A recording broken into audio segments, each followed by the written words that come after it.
তোমার কি প্রেম করে বিয়ে? না, আমাদের অ্যারেঞ্জ ম্যারেজ। আচ্ছা, অ্যারেঞ্জ ম্যারেজ হয়েছিল, অনেক ছোটবেলায় বিয়ে হয়েছিল আমাদের। তোমার কি মনে হয় লক্ষ্মীর ভান্ডার বিজেপিকে হারিয়ে দিচ্ছে? আমারও পছন্দ যে ওয়ান নেশন ওয়ান ইলেকশন। কি দেব কি করে পারছে, গড নোস। না, ও তো আলাদাই। এখন নাকি ভীষণ পলিটিক্স ঢুকে গেছে, মানে সিনেমা ইন্ডাস্ট্রির মধ্যে শুনেছি আমি। হ্যাঁ, তবে অ্যাপ্রোচেবল কি? তোমার কোনো সমস্যার কথা তুমি কি ওনাকে বলতে পারো? নিশ্চয়ই নিশ্চয়ই, একদম মনে হবে না আমি প্রধানমন্ত্রীর সঙ্গে কথা বলছি। পরে হয়তো আরে আমি প্রধানমন্ত্রীর সঙ্গে কথা বলে এলাম না। দিদি তো একটা সময় এখানে একটা সিনেমাও করেছে, তখন আমি অবশ্য পলিটিক্সে আসিনি। অমৃতা বলে মনে হয় একটা কোনো ছবি। এই ছেলেপুলেগুলো ভারতবর্ষে কি করবে, এটা আমার সত্যি খুব চিন্তা। দেখো, আমার এখন তো আমি সাংসদ নেই, একটু মনে হয় একটু ফ্রি আছি। হয় আমার এখন যে ছবি করার জন্য হয়তো ভালো কোনো ছবি পেলে হয়তো আমি করলেও করতে পারি, এটা আমার মনে হয়।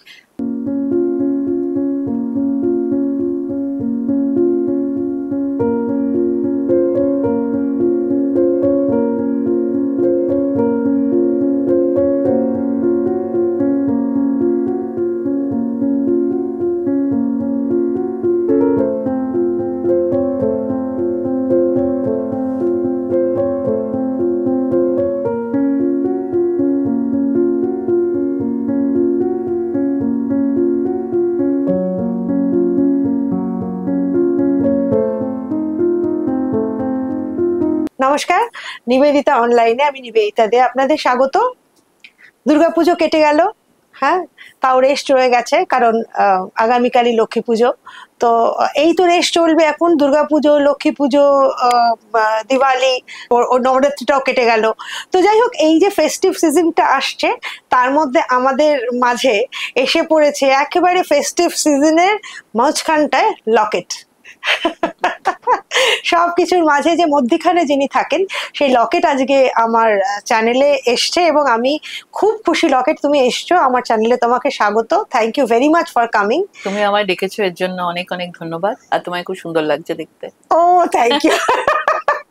তোমাকে যে সুন্দর লাগছে কথা তো বলার অপেক্ষা রাখে না। তোমাকে কি বলবো, তুমি একজন সুন্দরী নারী। কিছু করো না তুমি, ইদানিং কালে তুমি কিছুই করো না। কিছু করি না, মানে এমনি আমি কিছু কোনোদিনই করতে না। হ্যাঁ, ভীষণ ন্যাচারাল রাখতাম, মেকআপ খুব একটা লাগাতাম না। তো এখন ভালো হয়েছে, মেকআপের ওই পর্বটা থাকে না, শুধু কাজলটুকু লাগিয়ে, কাজলটা, হ্যাঁ কাজল একটা টিপ পরলাম। হ্যাঁ হ্যাঁ হ্যাঁ, তোমার তো এমনি তুমি বেশ সুন্দর তুমি। তো আজকে তোমাকে খুব ভালো দেখাচ্ছে, এবং তুমি যে আমি যে এই যে রংটা তোমাকে এত সুন্দর মানিয়েছে এবং খুব সুন্দর দেখাচ্ছে তোমাকে। একদম লক্ষ্মী পুজোর আগের দিন একদম মা লক্ষ্মী একটা চেহারা। তো তোমার কিরকম, এমনিতে নিশ্চয়ই পুজো টুজো ভালো কেটেছে আশা করা যায়? খুব ভালো কেটেছে। বরাবরই পুজো তো একটা আলাদা মনের আনন্দ। হ্যাঁ হ্যাঁ হ্যাঁ, সেটা তো অবশ্যই ভালো লাগে। আর তুমি কি এখন এই সব করছো বলে কি নবরাত্রির সঙ্গেও যুক্ত বা এরকম কিছু?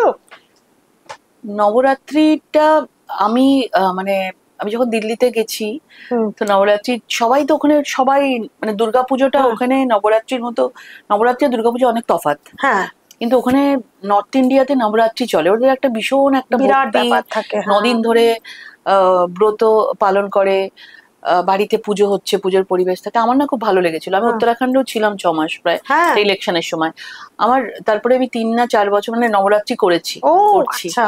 তো আমার এই সময়টা খুব খুব ভালো লাগে, মানে এটা কোনো এই না, আমার ভেতর থেকে ভালো লাগে বলে আমি করি। কি করো তুমি?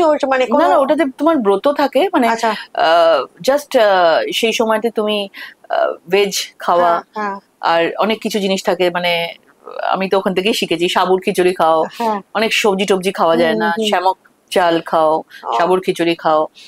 এইসবগুলো তোমাকে তাহলে এখন তুমি সেটার মধ্যে, আমার খুব ভালো লাগে, আমার সত্যি নিজের ভালো লাগে। এবং কি কি সবজি খেতে হয় তার মধ্যেই খাওয়া দাওয়া গুলোকে, মানে এটা সম্পূর্ণ আমি তোমায় বলবো একটা মেন্টালও একটা ব্যাপার থাকে, তোমার মেন্টাল স্ট্রেংথেরও ব্যাপার থাকে। আমার অনেক সময় খাওয়া দাওয়ার মধ্যে আরে এটা খেতে হবে, ওটা খেতে হবে, এটা থাকে না। কিন্তু ওই জিনিসটা যে 9 দিন করা, এটাতে একটা শক্তিও তৈরি হয়, এটা আমার মনে হয়। নিশ্চয়ই কোনো একটা সায়েন্টিফিক রিজনও আছে যেটা আমরা হয়তো জানি না। এটা একটা সিজনও চেঞ্জ হয়। যদি তুমি সায়েন্টিফিক বলো, সিজন চেঞ্জের সময় ওরা বলে খুব সেরকম ধরনের সাত্বিক খাওয়া দাওয়ার কথা বলে, আমরা খুব একটা কিছু মানি না। আমরা তো মাছে ভাতে, আমরা মাছে ভাতে, আমাদের পুজোর সময় বিরিয়ানি, মাংস, ফিশ ফ্রাই এসব তো চলে, কিন্তু ওদের ঠিক উল্টো। ওদের এই 9টা দিন ওরা একদমই ভীষণ ভাবে, শরীরও ভালো হয়। তুমি দেখবে এখন সব জায়গায়। তুমি কি এখন ওই সাত্বিকটা করলে? না, আমার ভালো লাগে, আমি করি। ফাস্টিং খুব ভালো শরীরের জন্য বলে, তো এখনো তাই শুনি, আমি দেখি ফাস্টিং, তো ফাস্টিংও হয়ে যায়। না, ফাস্টিং তো চিরকালই আমাদের মানে মা ঠাকুমাদেরও একটা তো কোনো না কোনো নীল ষষ্ঠী হ্যানা ত্যানা করতো না, মারা করতো, তো লেগেই থাকতো। এই ষষ্ঠী, ওই সোমবার করা, বৃহস্পতিবার করা, শনিবার করা, মঙ্গলবার করা, সেসব ফাস্টিং এর একটা উপকারিতা আছে আমরা জানি, বিভিন্ন রিলিজিয়নেই আছে। এখন সেটা মানুষ খোঁজে যে 9 দিনে একটা ফাস্টিং করে ওয়েট লসও করবো। এমনিতেও তো একটা মানে সৌন্দর্যের জন্য তো লোকে করে, পেটটাকে ঠিক রাখার জন্য, এর জন্য একটা করে। আর সব রিলিজিয়নে দেখো ফাস্টিং এর উপর কিন্তু কিছু না কিছু আছে। ওদেরও যেমন একটা আছে রোজা রাখে, এদেরও তেমনি একটা রাখে। নবরাত্রি তো একটা ফাস্টিং রাখছে, আমরাও মানে ধরো আমাদের মতন করে রাখি। ফাস্টিং এর তার মানে একটা উপকারিতা আছে, আমরা যে গপ গপ করে সারাক্ষণ খাই সেটাকে ডিটক্স করার জন্য। যাই হোক, তোমার লকেট আমার সঙ্গে, তো আমি দর্শকদেরও বলি, লকেটের সঙ্গে আমার পরিচয় দীর্ঘদিনে, অনেক দিনে। সেই লকেট আর এই লকেট পুরোপুরি মানে আপসাইড ডাউন কেকের মতো মানে পুরো 360 ডিগ্রি প্রায় ঘুরে গেছে, মানে পুরো ঘোরা। কারণ লকেট এরকম তন্নি, একেবারে শার্প আর ভীষণ সুন্দরী আর ছিপছিপ করছে একজন মেয়ে, তাকে মানে সবকিছু পোশাক পরলে ভালো লাগে। ইনফ্যাক্ট সব্যসাচী মুখার্জি ও একটা মডেলিং করেছিল আমার কাগজে, আনন্দবাজার কাগজে, বড্ড সুন্দর দেখেছে, মানে পুরো চেহারাটাই পাল্টে গেছিল এবং সেটা অপূর্ব হয়েছিল সেটা। হ্যাঁ, তো তারপরে সেই জগৎটা ছেড়ে তুমি পলিটিক্সে চলে এলে, সেটা তো হলোই, কিন্তু সেই জগৎটাকে এখন মনে করলে কি মনে পড়ে? ভালো লাগে, সেই জার্নিটা তো অন্যরকম ছিল। এখন মানে সেগুলো মনে করতে পারলে তো অন্য ভালো লাগে, কিন্তু সেরকম লাগে না যে আমি খুব মিস করি। হ্যাঁ, সেটা জীবন পরিবর্তনশীল, সেটা লাগে না কখনো যে আমি চলে এসেছি, আমি একটু করতে পারতাম অভিনয়, সেটা মনে হয় না। কিন্তু সেই দিনগুলো তো থাকেই না, ভীষণ আনন্দের দিন ছিল। মানে তোমার মনে আছে আমরা সেই প্যান্টালুন্সে একটা শুটিং করেছিলাম, ওই ম্যাক্স স্ট্রিটে? তুমি বললে আমাকে, আরে দূর, ভেতরে করার কিছু, চলো রাস্তায় গিয়ে করি। তারপর তুমি আইডিয়া দিলে ওই প্যান্টালুন্সের সামনে ফুটপাতের ওপর দিয়ে হেঁটে, মানে কিসব করেছি। হ্যাঁ, মনে পড়ছে। আমি বললাম, ভাগো তুমি পারবে, তোমাকে যদি লোক, আমরা কিচ্ছু চিনবে না সাত সকালে। চলো, তো চিরকালই তুমি কিন্তু একটু প্রথা ভাঙার দিকে আছো। হ্যাঁ, চিরকালই আছো, একটু সাহসী আছে। আমার মনে হয় তখন বাবা লকেট আবার যাবে, শুটিং করব, আমরা ভেবেছিলাম প্যান্টালুন্সের ভেতরেই বা ওই সাইডটাতে কিছু করে নেবো, তুমি একদম ফুটপাতে গিয়ে ক্যামাক স্ট্রিটে, মনে আছে খুব ভালো শুটিং হয়েছিল। এনিওয়ে, তো তোমার সেটা তো হলো, এখনো তুমি সেই ফ্যাশনেবল জামা কাপড়ের মধ্যে আর ঢুকতে পারো না? না, আছি তো, শাড়িটারিতে আমি শাড়িটা তো তোমার সারাক্ষণ, জামা কাপড়, পোশাক আশাকটা মানে পোশাক আশাক না সেরকম, এমনিতেই তো ওয়েট গেইন করেছি, সেই পোশাকগুলো পরলে ভালো লাগবে না, সেইটুকু আমি জানি যে সেইটুকু আছে। আর শাড়ি আর সালোয়ার কুর্তাও খুব কম পরি, কিন্তু সালোয়ার কুর্তা ভালো লাগে পরতে, লং সালোয়ার কুর্তা। আর শাড়িটার প্রতি একটু বেশি, মানে কি বলবো, এটা আমাদের সবাই শাড়ি দেখলে সামলাতে পারি না, সে যেখানেই যাই। মানে এখন একটু বাইরে বাইরেও ঘোরাটা প্রচুর হয়, হায়দ্রাবাদ, চেন্নাই, ব্যাঙ্গালোর, বিভিন্ন জায়গায় যাই, বিভিন্ন জায়গায় গিয়ে শুধু শাড়ির দোকান কোথায় আছে গিয়ে অন্তত শাড়িটা কিনে আনবো, ওইটা তো থাকবে আমার কাছে। হ্যাঁ, নিশ্চয়ই। মহিলার যদি শাড়ি না হয় তাহলে কি হলো জীবনে? হ্যাঁ, ওইটুকু তো থাকতেই হবে। তাও তো তুমি একটা সাংঘাতিক এক্সপেন্সিভ এটা করছো তা তো না, তার সবই তো বেশিরভাগ সময় তো দেখি হ্যান্ডলুম, কটন। আমি কটন শাড়ি ভীষণ ভালোবাসি, আমাদের গরমের দেশ। হ্যাঁ, আর এখন যেহেতু মানে ঘুরেছি বলে বিভিন্ন জায়গায়, কাঞ্জিভারম আমার বরাবরই খুব পছন্দ। আমি বিভিন্ন জায়গাতে গেলে কাঞ্জিভারম কটন কিনি, আর সিল্ক কাঞ্জিভারম। হ্যাঁ, সিল্ক কাঞ্জিভারম আমার খুব ভালো লাগে, চওড়া চওড়া বর্ডার, ওগুলো আমি প্রচুর কালেকশন করেছি কদিন, মানে কয়েক বছরে, সেগুলো পরি। আচ্ছা, তো তুমি পার্লামেন্টে যখন যেতে, হ্যাঁ, এখন তো তোমার সেটা একটু বন্ধ হয়েছে হালে, তো যখন যেতে আমি একটু জিজ্ঞেস করি, তখন তো আর তোমাকে জিজ্ঞেস করা হয়নি, আমার চ্যানেলও তখন ছিল নতুন চ্যানেল, তো তোমাদের ওখানে মহিলারা কারা কারা? আমি তো দেখেছি জয়া বচ্চন খুব সুন্দর সুন্দর শাড়ি পরেন, উনি তো কলকাতা থেকেই শাড়ি কেনেন যতদূর আমি জানি। তো পরেন। আর কার কার শাড়ি তোমাকে খুব আকর্ষণ করতো? অনেকেই ভালো ভালো শাড়ি পরে আসে, আমি দেখেছি। নির্মলা সীতারামন তো খুব সুন্দর শাড়ি উনিও খুব সুন্দর সুন্দর শাড়ি পরে, একটা কালার। আমি মেনকা গান্ধীকে দেখেছি, মানে আমাদের বাঙালির আমরা বাইলুমের শাড়ি পরি, উনিও পরেন একই মানে ধরনের। মানে আমি দেখেছি, আরে আমার মতন লাগে শাড়িগুলো, এখানে কোথায় পাওয়া যায়? তারপর ওনাকে জিজ্ঞেস করার পর উনি কলকাতা থেকে শাড়ি আনেন। আচ্ছা, মেনকা গান্ধী কলকাতা? হ্যাঁ। তারপর অনেকে, কানিমোঝি, সুপ্রিয়া সুলে, ওরা তো আসেন দেখতাম। তো ওনারা দেখতাম আমাদের বাংলার ঢাকাই, বাংলার শাড়ি। হ্যাঁ, ওরা মানে বাঙালি যে কলকাতার শাড়ি সবাই খুব পছন্দ, সেটাই আমি দেখি। এবং সবাই, আমরা ভাবি আমরা অন্য জায়গা থেকে শাড়ি কিনবো, সবাই বলে যে তোমাদের কলকাতায় তো শাড়ি সবচেয়ে বেশি, এবং আমরা কলকাতায় যেতে চাই শুধু শাড়ি কিনতে। হ্যাঁ, এটা আছে। হ্যাঁ, কারণ আমি যতদূর জানি জয়া বচ্চন এসে ওই ইয়ের থেকে শাড়ি কেনেন, আমাদের কনিষ্ক বলেই কনিষ্ক থেকে শাড়ি কেনেন যতদূর আমি শুনেছি।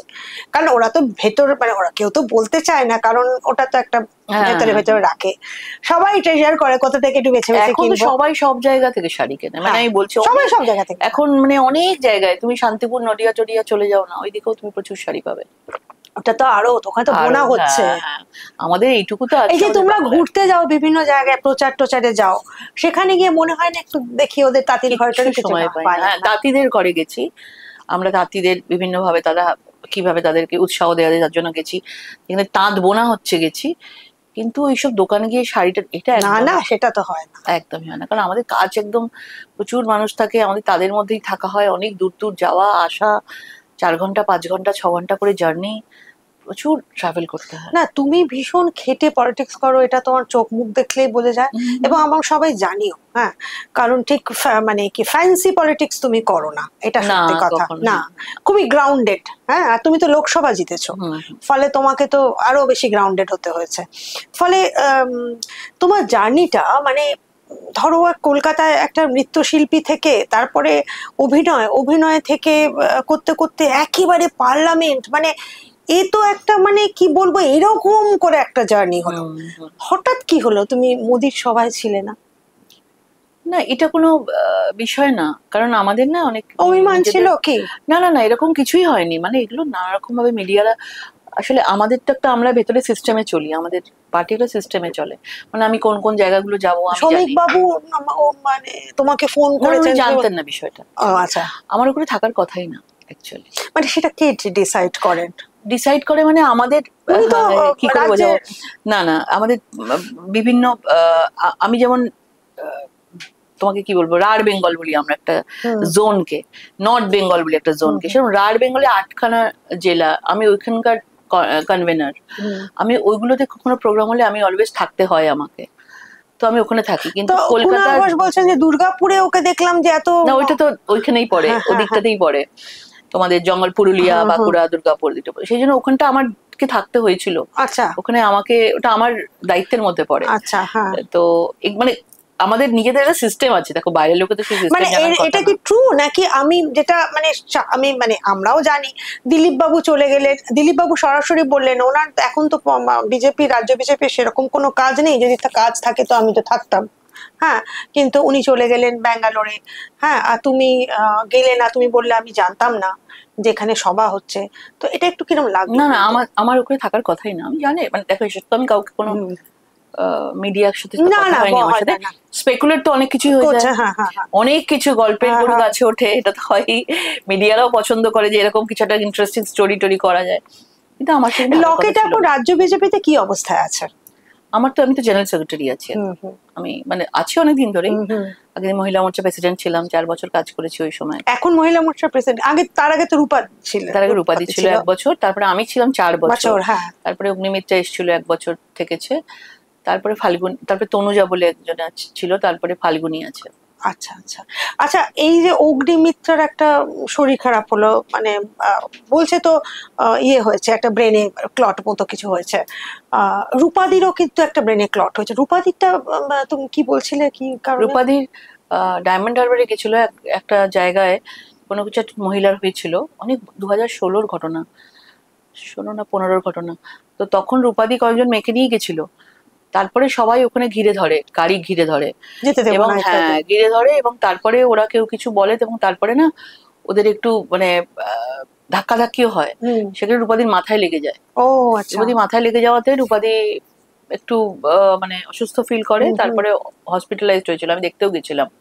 তারপরে বলতো যে ক্লট হয়েছিল না কিছু হয়েছিল, মাঝে মাঝে ওটা অসুবিধা হয়। আচ্ছা, ওটা এখন অবশ্য ঠিক আছে, এখন ঠিক আছে। হ্যাঁ, আর একটা কথা জিজ্ঞেস করি, ধরো স্মৃতি ইরানি, হ্যাঁ, বিজেপিতে এখন যে অবস্থায় আছে, উনি চলে এলেন কিউকি সাজবি কবি বাউথি করতে, তো তারপরে ধরো শতাব্দী, হ্যাঁ, এত দিন 4বারের এমপি, হ্যাঁ, সে এসে এখন একটা এখনো এমপি আছে, হ্যাঁ তাই তো, হ্যাঁ এখন এমপি আছে, তো সে এসে একটা মৈনাক ভৌমিকের ছবি করলো এত বছর বাদে। কারণ আমি শতাব্দী ইন্টারভিউ করছি না, এখন আর ছবি কি করবো বলেছিল, কিন্তু তারপরে ফিরে এসে দেখলাম মৈনাকের একটা ছবি করলো, ভালো লাগলো, শতাব্দী করছে। তো স্মৃতি ইরানি কিউকি সাজবি কবি বাউথি করছে, তো তোমার কি এরকম আর কোনো ফিরে আসার ইচ্ছে আছে ছবিতে? দেখো রূপা করছে দেবের সঙ্গে। হ্যাঁ, বিষয়টা না মানে যেটা আমার মনে হয়, যেমন এতদিন আমি খুব বিজি, এখন তো আমি সাংসদ নেই, একটু মনে হয় একটু ফ্রি আছি, একটু আমার মনে হয় আর কি একটু ফ্রি আছি। এই কদিন তো ছিলাম মানে সত্যি কথা, মানে আমি তো মানে যেটা আমাদেরকে করতে হয় না, মানে আমাদের কাজের মধ্যে জুতো সেলাই থেকে চণ্ডীপাঠ সবকিছু আমাদেরকেই করতে হয়, কিন্তু সেটা না অন্য দলের ক্ষেত্রে আমি বলবো তাদেরকে অতটা নেই। তোমাদের যেহেতু আমাদের সবই আমাদেরকে করতে হয়। আমাকে বলবো কেন না, আমি বেঙ্গলের জন্য বলবো, আমরা তো বেঙ্গলে তো আমরা বিরোধী না, তো সেখানে আমাদের সবকিছুই আমাদের সরকার নেই, আমাদের কিছু নেই, তো আমাদেরটা খুব টাফ, এবং আমাদের একদম নিচে থেকে করতে গেলে আমাদের সত্যিকারের সময় হয় না। যদি কেউ রাজনীতি থেকে আমরা মানে একটু ভাবি যে একটু দূরে চলে আসবো, তখন নিশ্চয়ই করতে পারি। এখন যেমন আমি একটু ফ্রি হয়েছি, এখন যদি কেউ আমাকে কিছু বলে কখনো অভিনয়ের কথা, আমি ভাববো একবার ঠিক আছে আমি দিতে পারবো, কিন্তু ওরকম পুরোপুরি দিতে পারবো না, সেটা হবে না। একটা ছবি কিছু করলাম মানে সিরিয়াল ফিরিয়াল হইলে না, ওই লেভেল আর হবে না। এখন যতদিন আমি পলিটিক্সে আছি, একবারে ছেড়ে দিলাম ঠিক আছে। আর অন্যদের ক্ষেত্রে মানে স্মৃতিজির ক্ষেত্রে ওদের ক্ষেত্রে অতটা কিছু আমার মনে হয় অতটা হয় না, সরকার টরকার সবই তো আছে। আর স্মৃতিদির তো দেখো, স্মৃতিদির তো আমি তো বলবো একটা সিনিয়র এই, এবং একদম ন্যাশনাল ফিগার উনি, এবং উনি কি করে ম্যানেজ করছেন আমি জানি না, মানে এত কিছু করে ম্যানেজ করছে, হ্যাটস অফ আমি বলবো। যে সিরিয়াল আমার সাথে খুব ভালো, আমার সাথে খুব ভালো, মানে আমি প্রথম থেকে বরাবরই খুব হেল্পফুল উনি, এবং আমি দেখা হয়েছিল, সুন্দর সুন্দর শাড়ি পরেন, হ্যাঁ আমার সঙ্গে দেখাও হয়েছিল, মানে আমাদের দেখা হয়েছে, অনেকক্ষণ কথাও হয়েছে, মানে কি করা যায় কিভাবে করা যায় নানা রকম কথা হয়েছে আমাদের।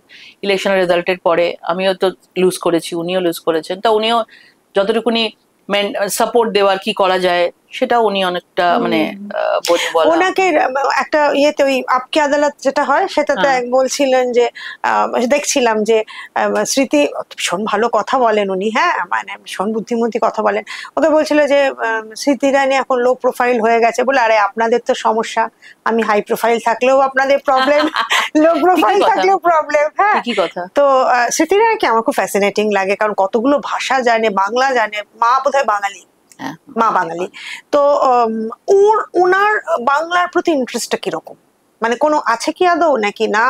বাংলা এখানে অনেকে মানে স্মৃতিদি আমি আসার আগে থেকে বলছি, আমাদের অনেক পুরনো লোকেরা রয়েছে, তাদের বাড়িতে স্মৃতিদিতে একটা সময় এখানে একটা সিনেমাও করেছে, তখন আমি অবশ্য পলিটিক্সে আসিনি, অমৃতা বলে মনে হয় একটা কোনো ছবি, তখন উনি একটা সিলিন্ডার নিয়ে ছবিও দেখবে, একটা সরকারের কিছু একটা করেছিল রাস্তায় বসে, তখন রাহুল দা ছিলেন, তারপরে ওই সময় অনেক পুরনো নেতারা রয়েছেন, রাহুল সিনহা, তাদের সঙ্গে অনেক পুরনো নেতারা রয়েছে, তাদের সঙ্গে ভালো সম্পর্ক, বাড়ির মতো সম্পর্ক, আমি দেখেছি তুই তোকারি করে কথা বলে ওরা, এবং বাড়িতে খাওয়া দাওয়া সবকিছু এখনো হয়তো যোগাযোগ আছে। তোমাদের এই পশ্চিমবঙ্গের বিজেপির যেসব মহিলারা রয়েছেন, আমি সেটাই বলছি, ধরো তুমি রূপাদি, তোমার অগ্নিমিত্রা, বা ধরো ইয়ের কথা সংঘমিত্রা তো ছেড়ে দিল, তোমাদের সংঘমিত্রা যে ছিল সে ছেড়ে দিল, তো তোমাদের মধ্যে একতাটা কিরকম, তোমাদেরকে সবাই একসঙ্গে সবাইকে দেখা যায় না কেন? তো আমাদের, তুমি যাদের নাম বললে আমাদের রূপাদি, আমি এটা তুমি আমাদের যেহেতু আমাদের এখান থেকে গেছে বলে তুমি জানো, কিন্তু আরো অনেক মহিলারা রয়েছেন, আমি তোমায় বলি ফাল্গুনি বলে যে বহু বছর ধরে রাজনীতি করছে, ব্যারাকপুরে থাকে, মহিলা মোর্চা সামলাচ্ছে, দেবশ্রী চৌধুরী, যিনি মিনিস্টার হয়েছিলেন, পুরনো একদম, বালুরঘাট থেকে এসছেন উনি, অনেক সিনিয়র, দেবশ্রীদি। তারপরে আরো অনেকে, আমাদের শতরূপা বলে একটি মেয়ে আছে, খুব ভালো বলে। অনেকে আমাদের আছে, এরকম নয় যে আমাদের তোমরা জানো না, আমাদের এখানে অনেক ভালো ভালো লোকজন আছে এবং তারা রীতিমতো কাজ করে যাচ্ছে। তোমরা মহিলা মোর্চা বলছো, কিন্তু মহিলা মোর্চা যে অনেক মহিলাদের তো একত্র হতে হবে, সেটা মহিলা মোর্চার মানে কাজ বাংলায় কি হয়? আমি যেভাবে কাজ করেছি মহিলা মোর্চায়, রূপাদির পরে আমাকে যখন দায়িত্ব দিয়েছিল, মানে সেই সময় না পঞ্চায়েত ইলেকশন হয়েছিল, পঞ্চায়েত ইলেকশন 2018, সেই সময় আমি তোমায় বলবো 2500-এর মতন মহিলা ক্যান্ডিডেট জিতেছিল 7000-এর মধ্যে, 5000 না 7000-এর মধ্যে। এবং সেই সময় এটা একটা বেশ বড় নিউজ হয়েছিল। এবং আমি তখন খুব একটা দিল্লি যাতায়াত করতাম না, কমই যেতাম যখন ডাকতো। তখন আমি গেছিলাম, তখন মানে আমাদের যে মহিলা মোর্চা ন্যাশনাল প্রেসিডেন্ট আমাকে নিয়ে বলা যে আমাদের মহিলা মোর্চা প্রেসিডেন্ট লকেট এত ভালো কাজ করেছে, মানে মহিলাদেরকে বাড়ি থেকে বার করেছে এবং 2500 মহিলা ক্যান্ডিডেট মানে ওই জিতেছিল মেম্বার, পঞ্চায়েত মেম্বার। তো এইগুলো আমি অনেক পেয়েছি এবং আমার সঙ্গে প্রচুর মহিলা একসাথে হয়েছিল এবং কাজ করেছিল।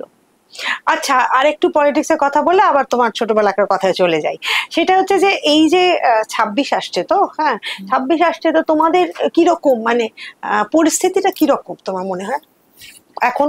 মানে এখনো পর্যন্ত ঠিক হয়নি, মানে মানে একটু যেন মানে বিজেপির অন্দরের যে কোন্দলটা আস্তে আস্তে বেরিয়ে আসে, সব পার্টির অন্দরেই কোন্দল বেরিয়ে আসে সেটা না, সে সব আমরা জানতে পারি, কিন্তু তাও এই যে দিলীপ ঘোষ কে সরে যাওয়া, শুভেন্দু বাবুর থাকা, সৌমিক বাবুর আসা, এই যে এইগুলো পরপর হলো, এগুলো নিয়ে তো আমরা দূর থেকে যে যতটুকু বুঝতে পারি যে খুব যে দারুণ সখ্য একটা ব্যাপার সবার মধ্যে রয়েছে তা তো না, কিন্তু এই যে ব্যাপারটা কেটে 26 তো এলো বলে, সেখানে কি করবে বলে তোমার মনে হয়?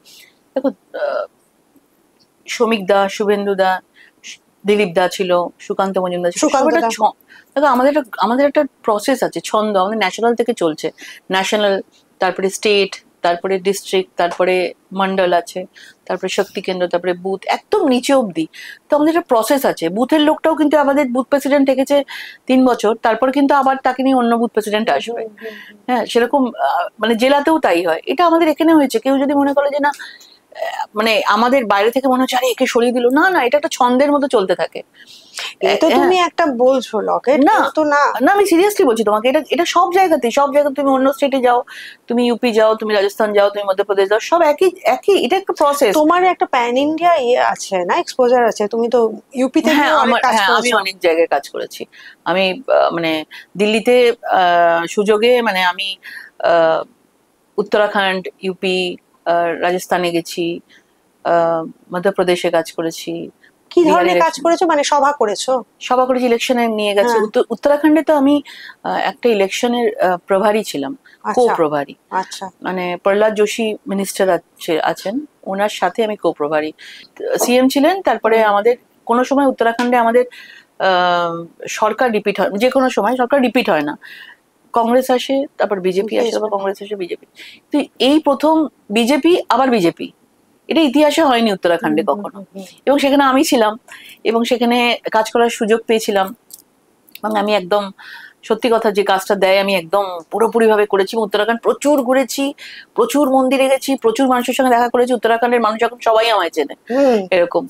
তো মানে হওয়ার পর স্বয়ং প্রধানমন্ত্রী, তারপরে অমিত শাহজি, যারা দিয়েছিল কাজ একটু অন্য জায়গা থেকে, কোথায় বাংলা থেকে তুলে উত্তরাখণ্ড করে দিয়েছিল, তো ওরাও খুব প্রশংসা করেছিল। তোমার চেহারায় তো একটা ইউপিআই ব্যাপার আছে, ফর্সা, সুন্দর, নাক লম্বা, তাতে একটা ছাপ তো পড়ে, যতই বলো একটা ছাপ তো পড়ে বা তোমার মধ্যে। আচ্ছা, তোমার বাড়ি তো দক্ষিণেশ্বর, তোমার বাপের বাড়ি, এবং তোমরা রামকৃষ্ণের এর সঙ্গে যুক্ত, মানে তোমার বাবা তো পৌরোহিত্য করতেন, এবং তোমরা ভীষণভাবে দক্ষিণেশ্বর মন্দিরের বিশাল একটা ভীষণভাবে ব্যাপার পারিবারিক। তো সেটাও তোমাদের যে দলের যে সনাতনী বা হিন্দুত্ববাদ যেটা বলো, সেটাও তো তোমার সঙ্গে ভীষণভাবে যুক্ত, কিন্তু আগে তোমার মধ্যে সে ছাপ আমরা দেখতাম না। এখন বড় টিপ, রুদ্রাক্ষের মালা, এটা কি মানে তোমাদের মার্কেটিং?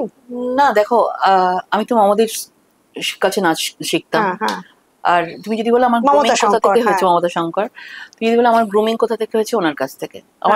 আমার মা তো মাই, কিন্তু মায়ের পরে যদি কেউ করে থাকে মামুদি করেছে। আচ্ছা, আমি একদম ছোট বয়সে মামুদির গ্রুপে থেকে জাপান গেছি, 3 মাস ছিলাম, ক্লাস 9-এ পড়তাম তখন বোধহয়। মা বলেছিল আপনি কিন্তু দেখবেন মায়ের মতো। তো সাজগোজ, কথাবার্তা পুরোটাই বড় টিপ, কাজল, খোঁপা, ফুল লাগানো, শাড়ি। কখন ছোটবেলায় ক্লাস 8-9-এ পড়ি, কোথায় গেছি, সিঙ্গাপুর গেছি, এই গেছি, সেই শাড়ি ব্লাউজ ভাবো, তখন থেকে শাড়ি পরার প্র্যাকটিস। কিন্তু এটা পুরোটাই তুমি যদি বলো আমার গ্রুমিংটা যদি কিছু হয়ে থাকে ওনার কাছ থেকে হয়েছে। সুতরাং বড় টিপ পরা আর কাজল পরা না, এই যে তোমার যেটা আমি এই যে তোমার একটা গুঁড়ো টিপ এবং সেটা লেপটে পরা, এটা আমার ফ্যাশনই, এটা আমার ফ্যাশন, এটা আমার ভালো লাগে, এটা আমার ভালো লাগে। কোনো এটা মার্কেটিং এর কিছু না, এটা আমার ভালো লাগে। বিভিন্ন ধরনের কালার, যেমন স্বাগত লক্ষ্মীকে বলতাম না দুটো টিপ পরে কি লাগে, ওকে সুন্দর লাগে। আর এগুলোর মধ্যে কিছু কিছু ঠাকুরের আছে, আচ্ছা আচ্ছা, পড়ি আমি কিছু ঠাকুরের। হ্যাঁ, অনেকে পরে ওই একটা কি দিয়ে পরে না, মানে জাস্ট মনে হলো ওখান থেকে নিয়ে পড়লাম টললাম, এরকম থাকে। কেশর নাকি একটা, না এমনি জাস্ট যেটা থাকে লাল সিঁদুর টিঁদুর, একটা হয়তো দুটো টিপ হয়ে যায় ওর জন্য। আর বাকি তো আমি চন্দন হলুদ চা দিয়ে, হ্যাঁ, বাকি তো আমি একটু আমার আগেও ছিল গুঁড়ো টিপ পরা, কালারফুল টিপ গুলো পরতাম, চিটিয়ে থাকতো, সেখানে নানা রকমের কিছু হয়, অ্যালার্জি ফ্যালার্জি। এটাতে তোমাকে পুরো মানে অন্যরকম লাগে। বিজেপি আর বলতে হবে না, রুদ্রাক্ষের মালা, টিপ, রুদ্রাক্ষ তো মানে একটা আমি দেখি ফ্যাশন হয়েছে না। আমার তো রুদ্রাক্ষ বরাবরই ভেতর থেকে ভালো লাগে। উত্তরাখণ্ডে যাওয়ার পর আমি অনেক রকমের রুদ্রাক্ষ পাই, এবং আমাকে সত্যি যদি স্পিরিচুয়াল কিছু যদি বলো চেঞ্জেস আমাকে বলো, ওদের তো ওখানে রুদ্রাক্ষর আরো মানে ওই হরিদ্বার ফরিদ্বার স্পিরিচুয়াল চেঞ্জেস আমার ওখান থেকেই হয়েছে। এবং তারপর থেকে বিভিন্ন জায়গায় গেছি, মন্দিরে গেলেই রুদ্রাক্ষ। আমাদের যেমন উত্তরীয় রুদ্রাক্ষ, প্রসাদ আর রুদ্রাক্ষ, তো রুদ্রাক্ষ পড়তে পড়তে না রুদ্রাক্ষ অলওয়েজ ভালো লাগে, কি একটা পড়িনি মনে হয়। বলছি যে তোমার একটু ছোটবেলাটা শুনবো। ছোটবেলাটা মানে একেবারে মানে তোমরা কোথায় বড় হয়েছো? তোমার দিদি আছে বোধহয়, হ্যাঁ, তার নাম মালা, মালা আর লকেট, তাই তো? আর তোমার বাবা মা এইটা একটু শুনি। আমি দক্ষিণেশ্বরে, মানে জন্ম দক্ষিণেশ্বরে। আমি সারদা দেবী বালিকা বিদ্যালয়ে পড়তাম, ওখানেই আমার 1 to 12, মানে কেজি থেকে 12। এবং আমাদের যৌথ পরিবার ছিল, আমরা মানে 2 বোন, কিন্তু আমার জেঠুর 3 ছেলে, আমার কাকুর 2 মেয়ে, আমার ছোট কাকুর 1 মেয়ে। মানে আমাদের একটা বড় সারাক্ষণ সেই পুরোনো বাড়ির এক একটা ঘরে এক একজন ফ্যামিলি থাকে, একসঙ্গে রান্নাঘরে খাওয়া দাওয়া হয়। তো এখনো আমাদের সেই মানে আমরা মনে করি আমরা এতগুলো ভাই বোন, আমাদের মধ্যে আলাদা কিছু ছিল না।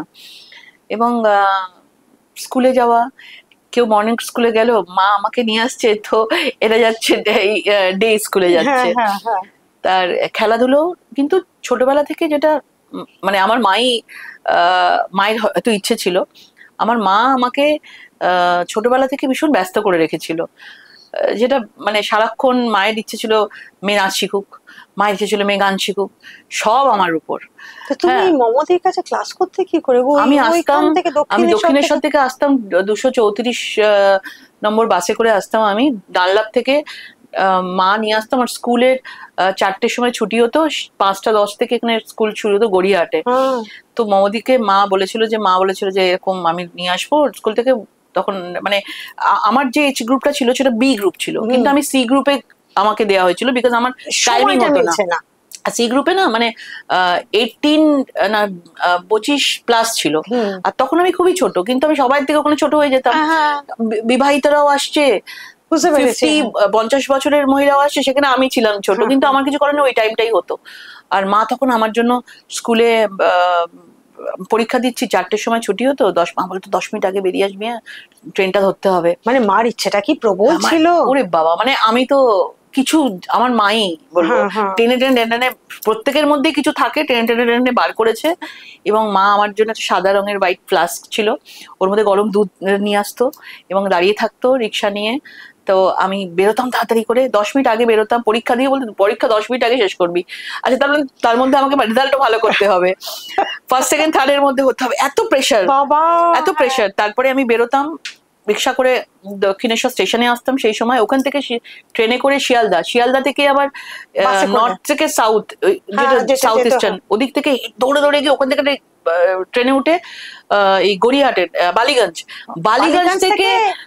থেকে এই টানা রিক্সাগুলোতে ওঠাতো, কিন্তু টানা রিক্সাগুলো দাঁড়িয়ে থাকতো, উল্টে যাবে, তো ওখান থেকে দৌড়তে থাকতো আমার মা, আমাকে এরকম ধরে চল চল চল করে নিতে নিয়ে যেত।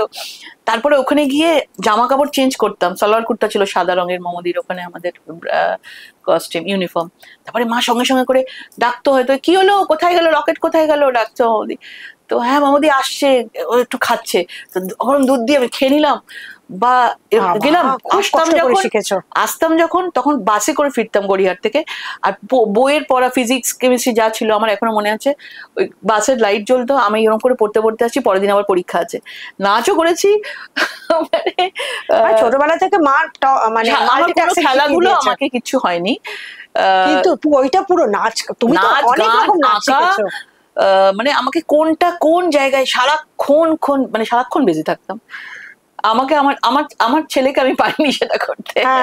আচ্ছা, এবার তোমার বিয়ে সংক্রান্ত আমরা কোনো তথ্য কোথাও পাই না, তুমি আবার এখানে বলো। তোমার কি প্রেম করে বিয়ে? না, আমাদের অ্যারেঞ্জ ম্যারেজ। আচ্ছা, অ্যারেঞ্জ ম্যারেজ হয়েছিল, অনেক ছোটবেলায় বিয়ে হয়েছিল আমাদের। হ্যাঁ, কারণ আমাদের বাড়ির ওটা প্রথাটা ছিল, প্রথা আছে 16 বছর 17 বছর, মানে 18 বছরের আগে বিয়ে হয় না, কিন্তু ওরকম ছিল আর কি। ওর বাবা দেখতে ভালো, এতই ভালো, এই ছেলে সম্বন্ধ আসছে, না দিয়ে দাও মেয়েদেরকে আগে বিয়ে দিয়ে দাও, কি হবে না হবে, আমরা বেঁচে থাকতে থাকতে, ওরকম একটা মানসিকতা ছিল। তো তখন আমাদের অ্যারেঞ্জ ম্যারেজই হয়েছিল। তারপরে আমার বর ছিল একটা নিউজ পেপারের মার্কেটিং এ ছিল, এখন তো রিটায়ার করে গেছেন। আর তারপরে আমার 5 বছর আমরা থাকি নরেন্দ্রপুর। ওখানে বড় থাকে, ছেলে থাকে না। ছেলে কোথায়? ছেলে দিল্লিতে থাকে, ও কাজ করে অফিসে। আচ্ছা আচ্ছা আচ্ছা, কোম্পানিতে জয়েন করেছে, ওখানে থাকে। আচ্ছা, ছেলে কি পড়াশোনা করেছে গো? ছেলে বিবিএ করেছে। আচ্ছা, কোথা থেকে করেছে? ছেলে পুনা। আচ্ছা, পুনাতে পড়েছে, তারপর দিল্লিতে পড়েছে। ওখানে পড়ে তারপর আর কলকাতায় কোন স্কুলে পড়তো? ও দার্জিলিং এ পড়েছে 4 বছর। আচ্ছা, নর্থ পয়েন্ট। তারপরে ও হেরিটেজ।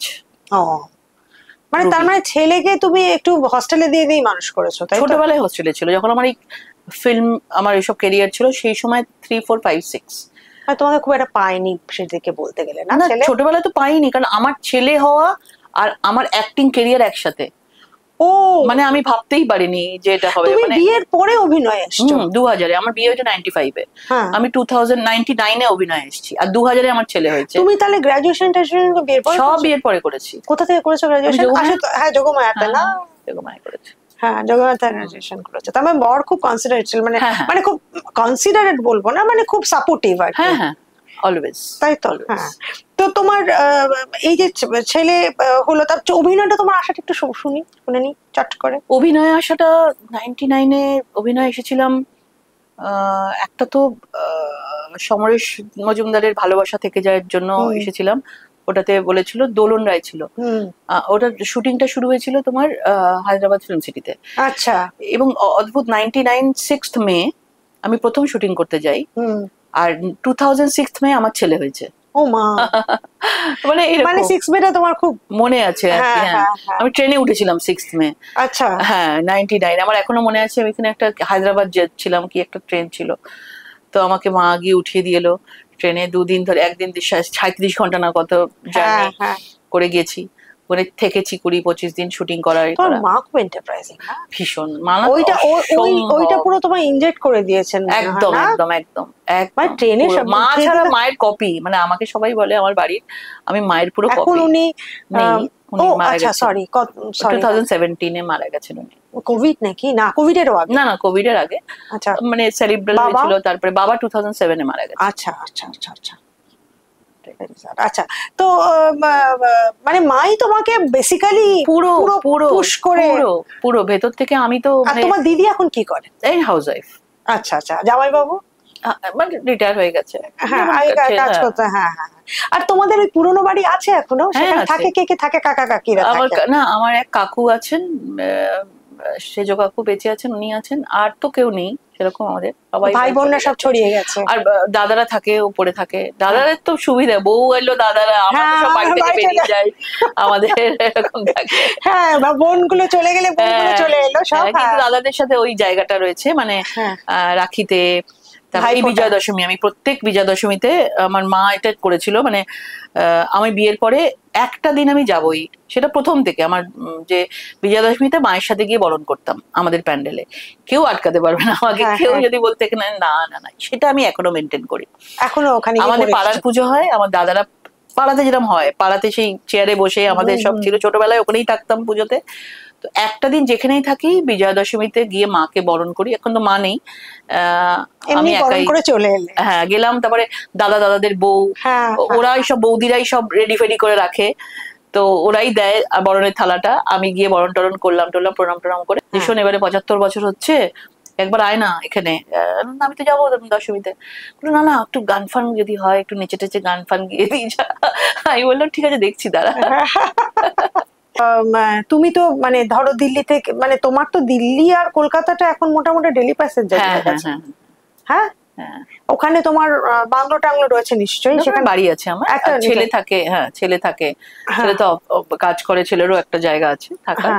হ্যাঁ, দিল্লি। তুমি ওখানে মোটামুটি মানে দিল্লি কলকাতা এখন তোমার একটা করতে হয়, ছেলে থাকে করতেই হয়, আর দিল্লিতে কাজ থাকলে যেতে হয়। কারণ তোমার কিছুদিন আগেই তো আমাদের এই যে এটার হওয়ার কথা ছিল, এই বসার কথা ছিল, তুমি একটা কি আমাদের ডাকলো ওই যে বিধানসভাতে একটা কেরা হুলস্থুল হলো, তারপরে যেটাতে একটা মিটিং, আমাদের ট্রেনিং ছিল, কিছুটা ছিল, কিছু ছিল, তুমি গেছিলে। তো এই যে দিল্লিতে ডাকে তোমার, ওখানে গিয়ে মানে বেসিক্যালি কার কার সঙ্গে কথা হয়? মানে আমাদের অফিস তো ন্যাশনাল অফিস, সেটা তো বুঝলাম, এবং সেখানে তো পুরো টিমই থাকে সেখানে, এবং সেখানে বিভিন্ন স্টেট থেকে লোকজন আসে, তো সেখানে যাই, মানে আমাদের কাজটা দেয়। আমরা তোমরা তো মানে বিরোধী দল হিসেবে এখন পশ্চিমবঙ্গে, তো তোমার এই 2000 এই যে আগামী নির্বাচনটা তোমার কি রকম হবে বলে মনে হচ্ছে? 26-এর নির্বাচন আমার মনে হয় ভালোই হবে, কারণ ভীষণ অ্যান্টি ইনকামপেন্সি একটা মানুষের মধ্যে তৈরি হয়েছে, এবং সেটা তো একদম দেখাই যাচ্ছে যে সেটা সবাই হয়, এবং এই সরকারেরও হয়েছে অ্যান্টি ইনকামপেন্সি। এবার আমাদের কতটা আমরা সেটাকে কাজে লাগাতে পারবো, সেটা আমাদের একটা চ্যালেঞ্জ তো ডেফিনেটলি আছে। কিন্তু আমার মনে হয় আমরা পুজোর পর থেকে, এখন তো কাজ আমাদের চলছে, সব জায়গায় কাজ চলছে, মানে এখন থেকে তোমরা লেগে আছি, সবাই এমনি লেগে আছে। 365 ডেজ আমাদের রেগুলার আমরা প্রোগ্রামের মাধ্যমে যোগাযোগ। মুখ্যমন্ত্রীর মুখ আজকে ধরো পশ্চিমবঙ্গে মমতা ব্যানার্জি যেভাবে রয়েছেন, এটা তো অস্বীকার করার কোনো উপায় নেই। সেই জায়গায় তোমাদের দল থেকে আর একজন কাকে মানে কাকে মনে হয়? শুভেন্দু অধিকারী বা সৌমিক বাবু? মানে আমি জানি না, I am not a political person. তোমার মানে কি রকম? দেখো, আমাদের এখানে আমাদের প্রত্যেকটা পার্টির একটা ডিফারেন্ট থাকে। কংগ্রেস একরকম, বিজেপি একরকম, আর ন্যাশনাল পার্টি তো, আর এগুলো রিজিওনাল পার্টি তুমি দেখবে বেশিরভাগ মেনলি, যেমন এখানে রিজিওনাল পার্টিতে যিনি আছেন, আমাদের এখানে মুখ্যমন্ত্রী কিন্তু কোনো আগে থেকে ঠিক হয় না। মানে আমাদের এখান থেকে পুরো টপ যারা রয়েছেন তারা ডিসিশন নেয় কি ধরনের স্ট্র্যাটেজি করবে, কি করবে না করবে। সেখানে মানে কেউ যে আমরা নিজেরাকেও ঠিক করতেও পারি না, কারণ আমি এতদিন ধরে যেটা জানি, যেটা বুঝতে পেরেছি সেটা বলছি। সুতরাং এটা নিয়ে মানে কোনো কারোর মাথা ব্যথা নেই, কারণ আগে তো সরকারে আসতে হবে প্রথম, তারপরে মুখ্যমন্ত্রী যাকে বানালো সেটা বানাবে। আচ্ছা। না, কিন্তু একটা কথা বলি, এই যে শুভেন্দু বাবু, না আমাদের দিলীপ ঘোষ আলাদা এটা ব্যাপার আছে, তারপর সৌমিক বাবু এসে সেটা আবার একটা এক করার চেষ্টা হচ্ছে, সুকান্ত বাবু, এই যে ছোট দ্বীপের মতো হয়ে যায় অনেক সময়, মানে এটা আমরা দূর থেকে দেখি। হ্যাঁ, কিন্তু এইগুলোকে এক করার তুমি দেখবে এটা অ্যাকচুয়ালি কিছু মানে রাখবে না, কারণ এটা অ্যাকচুয়ালি ভারতীয় জনতা পার্টি, মোদি, নরেন্দ্র মোদি, এদেরকে দেখেই ভোট হবে। আমি তোমায় বলছি, মানে এত বড় একটা পার্টি না, এত বড় কিছু, তারা এত কিছু করছে। তুমি দেখো লাস্টে আমরা লোকসভায় 2,34,00,000 ভোট পেয়েছিলাম, আর ওনারা পেয়েছিল 2,78,00,000, 74 lakhs এরকম আমাদের এই ছিল। 2,34,00,000 লোক তো ভোট দিয়েছিল। তো কাকে দেখে দিয়েছিল? আমি বলবো না আমাকে দেখে দিয়েছিল ভোট, বা কাউকে দেখে দিয়েছিল। বিজেপি, নরেন্দ্র মোদি ম্যাজিক, মানে এখানে আমাদের যেমন মমতা দি ম্যাজিক, মোদি ম্যাজিক সারা দেশে যেভাবে চলছে, মোদি ম্যাজিক। আচ্ছা, এই যে জিএসটি কমিয়ে দেওয়ার যে ব্যাপারটা হলো, তো আমাদের মুখ্যমন্ত্রী বলছেন যে জিএসটিটা কমলো, সেটা তো আমাদের পশ্চিমবঙ্গের দিকের যে জিএসটিটা সেখান থেকে কমানো হলো, সেটা আমি কিছু বুঝলাম না। কিন্তু আমিও কিছু বুঝতে পারিনি। আমিও কিছু বুঝতে পারিনি। আমি এইটুকু জানি যে জিএসটি কমানো হয়েছে, সারা দেশেই কমানো হয়েছে, এবং এবং এটা একটা বড় পদক্ষেপ নেওয়া হয়েছে যে জিএসটি অনেক বিভিন্ন রেগুলারের একটা, যেটা আমাদের যেগুলো আমরা ইউজ করি নিত্য প্রয়োজনীয় জিনিসগুলো, সেগুলো অনেক কমে গেছে। আমি দেখছিলাম আজকে কেউ একটা বলছে টিভি বলো, পেট্রোল বলো, গাড়ি বলো, ওগুলো কমেছে। বিশেষ করে আমি দেখলাম, আমি আজকে এটা পড়ছিলাম কোথা থেকে, প্রোটিন জাতীয় খাবার যদি বলো, দুধ, ঘি, বাটার, নিউট্রেলা, আমার ইন্টারেস্ট গুলো আমি দেখছি। হ্যাঁ, মানে আমি বলছি যত তোমার এই জিনিসগুলো না, এগুলো যেগুলো হেলথের জন্য, সেগুলো তো অনেক, ট্যুরিজম কমেছে, ট্যুরিজমের জন্য। বড় গাড়ির দাম, এর দাম, ওগুলো বেড়েছে, ভালো হয়েছে, ওগুলো ভাবার দরকার নেই আমাদেরকে। তো সেগুলো কমেছে, এবং সেগুলো আমি মনে করি যে কারোর একার কোনো ক্রেডিট নেই, কেন্দ্রের সরকার করেছে, সারা দেশের জন্য করেছে। আচ্ছা, একটা ভালো কথা, তোমার কি মনে হয় লক্ষ্মীর ভান্ডার বিজেপিকে হারিয়ে দিচ্ছে? দেখো, মানে এটা তো মানবে যে লক্ষ্মীর ভান্ডার ইজ এ ফ্যাক্টর। দেখো, লক্ষ্মীর ভান্ডার মানো না মানো, আমার যেটা মনে হয় যে 1200-1500 টাকা বিজেপি স্টেটেও এটা দেওয়া হচ্ছে অনেক জায়গাতে। ইনফ্যাক্ট দিল্লি, মধ্যপ্রদেশ লাডলি যোজনা বলে, তারপর মহারাষ্ট্র দেওয়া হচ্ছে।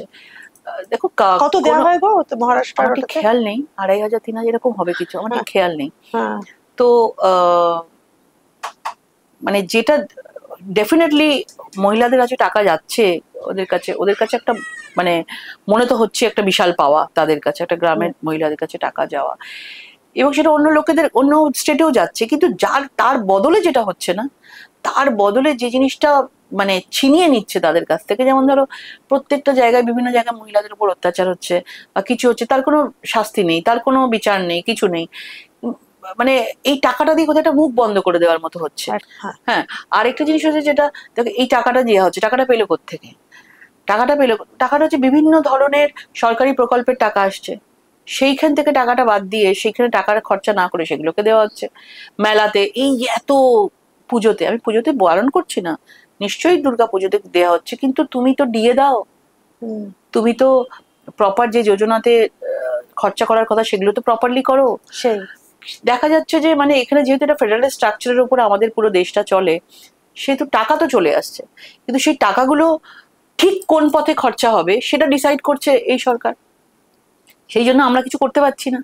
যে তুমি ভাই ডিএটা আগে দাও না সরকারি কর্মচারী, তুমি ডিএ দিচ্ছ না, ডিএ বন্ধ করার জন্য সুপ্রিম কোর্ট চলে যাচ্ছে। আর সরকারি চাকরিগুলো তো হচ্ছে না, সরকারি চাকরি তো তোমার কোনো শিল্প নেই, তুমি ভাবো কোনো ইন্ডাস্ট্রি নেই এখানে। তুমি কত বলবে আজকে কালকে পরশু, প্রতিদিন তুমি কিছু না কিছু ভাবে তুমি বলছো এই শিল্প আসবে, এই শিল্প আসবে, এলোটা কোথায়? এইগুলো তো 15 বছর চলে গেল।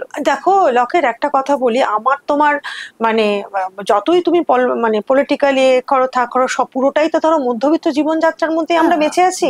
এবার কথা হচ্ছে আমাদের ছেলেপুলেরা যে পড়াশোনা করছে, তারা আগে আমেরিকার গুগল টুগুল এই সমস্ত কোম্পানিগুলোতে ঢুকতে, এখন সেখানে ট্রাম্প 1 লক্ষ টাকা করে, মানে $1 লক্ষ, ভাবতে পারছো, মানে প্রায় 1 কোটি টাকার কাছাকাছি, মানে তোমার 88, যাই হোক, ওই মানে 1 কোটি টাকার কাছাকাছি আমাদের মানে এতে, যে প্রত্যেক একটা ভিসার জন্য একজন যদি লাগে, তাহলে তুমি ভাবো তো, যারা চলে গেছে তারা তো চলে গেছে, অসম্ভব ব্যাপার।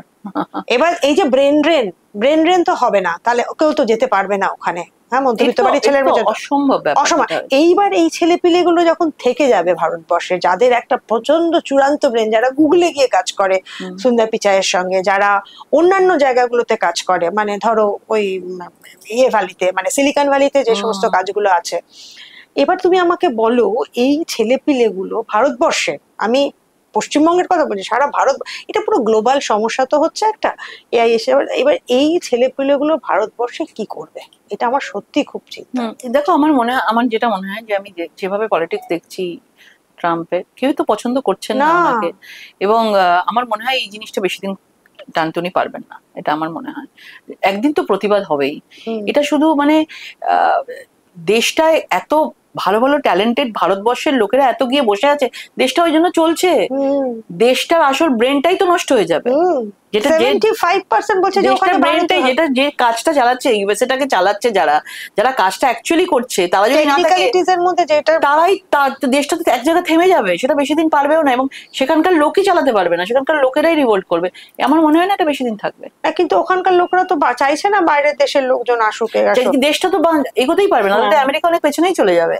হ্যাঁ হ্যাঁ হ্যাঁ, তখন এমনিতেই আর ওখানে গিয়ে কাজ করে কি হবে, তখন অন্য জায়গায় যাবে তারা।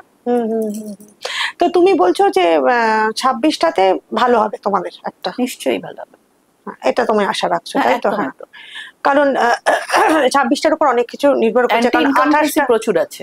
হ্যাঁ, 28-এর জন্য কোনো প্রস্তুতি তোমাদের ভেতরে চলছে? 29, হ্যাঁ না, লোকসভা এখন প্রস্তুতি শুরু হয়নি, এখনো শুরু আমাদের তো বিধানসভারই প্রস্তুতি, হ্যাঁ ওটা তারপরে হবে।